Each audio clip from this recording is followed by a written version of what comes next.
আপনাদেরকে একটা কথা বলি, নিজেকে কখনো সস্তা বানাই ফেলিয়েন না, তাহলে কখনো মূল্য পাবেন না। কাউকে ফ্রিতে অ্যাডভান্স দিতে যাবেন না।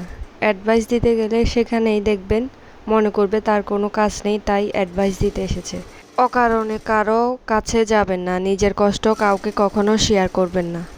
সব মেসেজের রিপ্লাই সাথে সাথে দিবেন না, আর মানুষ বুঝে ব্যবহার করবেন। কে কীরকম সেটা বুঝে শুনেই উত্তর দিবেন। গায়ে পড়ে কখনো কারো উপকার করতে যাবেন না, তাহলে সে মনে করবে তার তো কোনো খেয়ে দিয়ে কাজ নাই, তাই আমার উপকার করতে এসেছে। তখন সে আপনার উপকারের কাজটা আর ভালো হিসেবে নেবে না। আর মেইন বিষয় হচ্ছে যে আপনার কি উদ্দেশ্য, আপনি কোন লক্ষ্যে পৌঁছাতে চান সেটা কখনো কাউকে শেয়ার করবেন না। আল্লাহ তাআলাও বলেছে, তোমার লক্ষ্য কখনো কাউকে শেয়ার করো না, যেটা ততক্ষণ না পর্যন্ত তুমি উত্তম রূপে গ্রহণ করতে পারো। আর আপনি যখন বুঝতে পারবেন আপনার কাছের কেউ আপনাকে গুরুত্ব দিচ্ছে না, নিজে থেকে তার থেকে গুরুত্ব নিতে যাবেন না, তাহলে সেখানেই আপনার ওয়েট কমে যাবে। আপনি কারো কাছে কখনো প্রমাণ করতে যাবেন না আপনি ভালো, আপনি এটা করতেছেন ওইটা করতেছেন।